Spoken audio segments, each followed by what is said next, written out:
Bismillah, Ar-Rahman, Ar-Rahim. Alhamdulillahi Rabbil Alamin. Wa salatu wa salam ala Sayyidina Muhammadin wa ala alihi wa sahbihi ajma'in. Mes très chers frères et sœurs, aujourd'hui je vais vous parler d'un sujet qui brûle le cœur de millions de musulmans à travers le monde. Un sujet sur lequel on entend tout et son contraire. Un sujet que beaucoup préfèrent éviter, mais qu'Allah et son messager n'ont pas évité. Ce sujet, c'est la musique. Et je ne vais pas vous parler avec des émotions, ni avec des avis personnels, ni avec ce que tout le monde fait. Je vais vous parler avec le Coran, la Sunna authentique, les paroles des compagnons et l'héritage de 14 siècles de savants. Préparez vos cœurs, parce que ce que vous allez entendre risque de changer votre vie à jamais. 1. Le Coran parle-t-il de la musique? Allah Azza wa Jal dit dans Sourate Luqman, verset 6, وَمِنَ النَّاسِ مَنْ يَشْتَرِي لَهْوَ الْحَدِيثِ لِيُضِلَّ عَنْ سَبِيلِ اللَّهِ بِغَيْرِ عِلْمٍ وَيَتَّخِذُهُ هُزْءًا أُولَئِكَ لَهُمْ عَذَابٌ مُهِينٌ. Et parmi les gens, il y en a qui achètent le divertissement futile, lahwa al-hadith, afin d'égarer du chemin d'Allah sans connaissance et pour s'en moquer. Ceux-là auront un châtiment humiliant. Arrêtons-nous ici. Qu'est-ce que signifie lahwa al-hadith? Le divertissement par la parole futile? Les compagnons du prophète, ceux qui vivaient avec lui jour et nuit, savaient parfaitement. Abdullah ibn Mas'ud radiyallahu anhu, un des plus grands savants parmi les Sahaba, a dit en jurant 3 fois par Allah, par Allah, par Allah, par Allah, lahwa al-hadith, c'est le chant et la musique avec instrument. Rapporté par Ibn Jarir at-Tabari, Ibn Abi Shayba al-Hakim, chaîne authentique. Ibn Abbas radiyallahu anhuma, le Turjuman al-Qur'an, l'interprète du Coran, a dit la même chose. Mujahid, Saïd ibn Jubayr, Ikrima, Al-Hassan al-Basri, toute la génération des Tabi'in ont dit lahwa al-hadith al-ghina, le chant accompagné de musique. Donc ce n'est pas une opinion moderne, c'est l'exégèse des meilleurs êtres humains après les prophètes. Et pourquoi Allah utilise-t-il cette expression? Parce que la musique n'est pas juste un son, c'est une parole, plus un rythme, plus une mélodie qui pénètre directement le cœur. Et quand cette parole est futile, romantique, sensuelle ou pire, elle devient un poison spirituel. Regarde autour de toi aujourd'hui. Un jeune connaît 300 chansons par cœur, mais ne connaît pas Sourate Al-Kahf. Il pleure en écoutant une chanson d'amour, mais reste de marbre en écoutant Wa al-Qamar dans la prière. N'est-ce pas exactement l'égarement dont parle Allah? Les savants ont dit une phrase qui fait trembler. Le Coran et la musique ne peuvent pas cohabiter dans le même cœur. Quand l'un entre, l'autre sort. Plus tu remplis ton cœur de musique, moins tu ressens la douceur du Coran. C'est une loi spirituelle. 2. La musique n'est jamais seule. Tu vas me dire, mais moi j'écoute de la musique douce, relaxante, sans parole. Regarde la réalité. La musique n'est presque jamais isolée. Elle est le carburant de la débauche. Va dans un concert, tu trouveras mélange, alcool, drogue, nudité, fornication.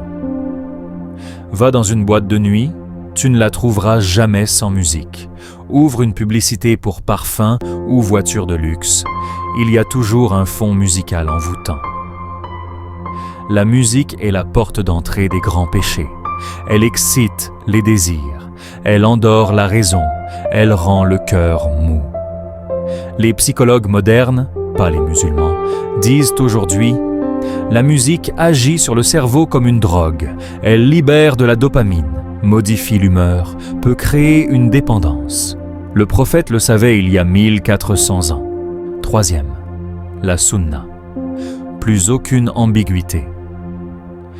Écoute ce hadith authentique rapporté par l'imam al-Bukhari, numéro 5, 1590.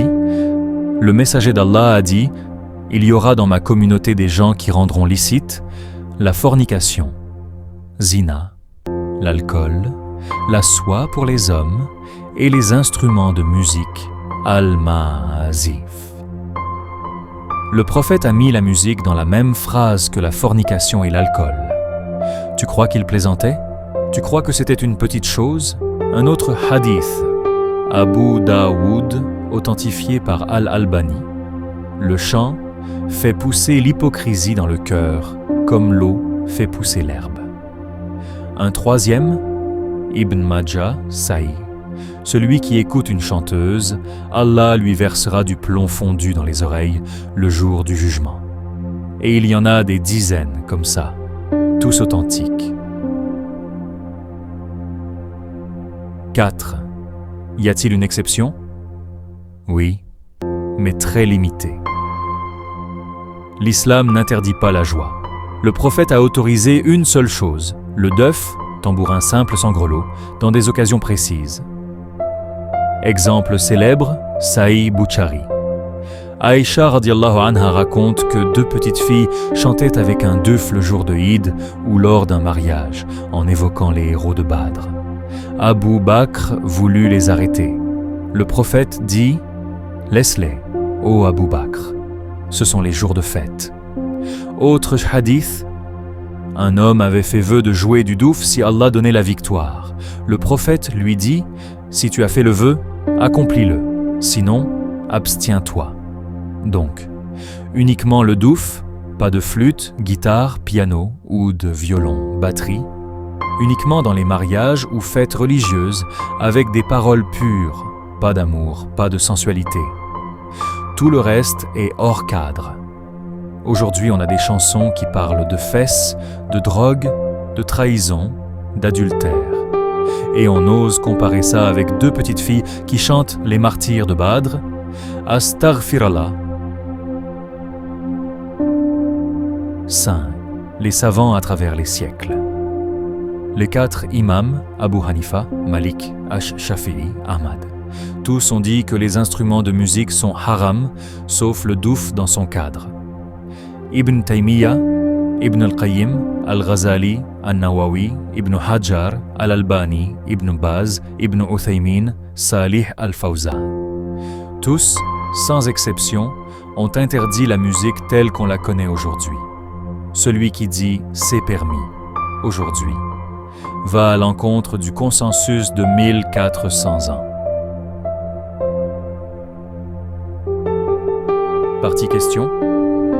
Réponse. Les 10 questions que tout le monde pose. Question 1. Mais le Coran ne dit pas clairement « la musique est haram ». Réponse. Le Coran ne dit pas non plus « la cigarette est haram », « la drogue est haram », « regarder la pornographie est haram », mais on comprend par les principes généraux. Allah décrit exactement la musique dans Sourate Luqman. Les compagnons l'ont compris ainsi. Question 2.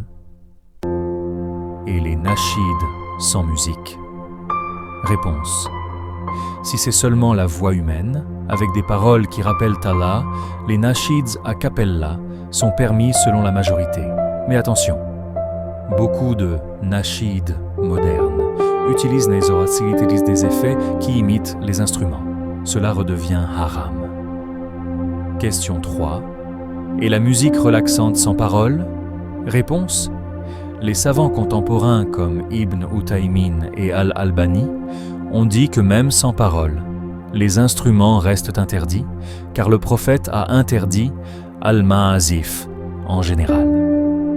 Question 4. Mais j'ai vu un tel ou un tel savant qui autorise. Réponse. Une minorité très faible, comme 3, certains soufis extrêmes ou quelques modernistes, a autorisé. Mais la position majoritaire écrasante depuis 14 siècles est l'interdiction. Question 5.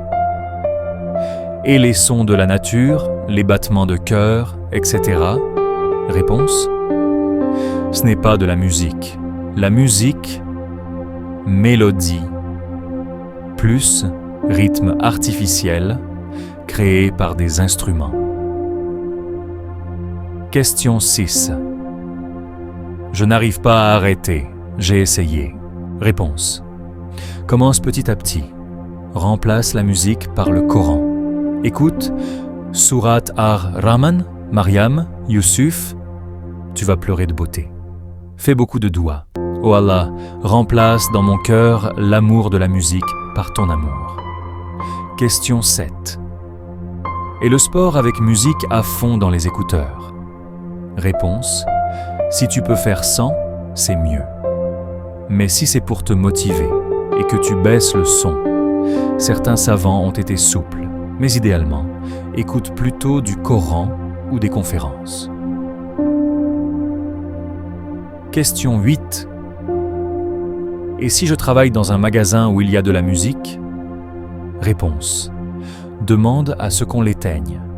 Si tu ne peux pas, mets des bouchons d'oreille ou écoute du Coran dans tes écouteurs et cherche un autre travail, car rester dans le péché par contrainte prolongée n'est pas une excuse éternelle. Question 9.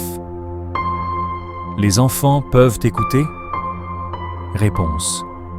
Non. On habitue leur cœur dès le plus jeune âge à la musique. Quand ils seront grands, le Coran leur paraîtra fade. Question 10. Je ressens encore du plaisir avec la musique. Est-ce que je suis hypocrite? Réponse. Non. Le nafs a été habitué pendant des années, mais si tu luttes sincèrement, Allah te donnera une douceur 1000 fois plus forte avec le Coran et la prière. J'en suis la preuve vivante et des millions de repentis aussi.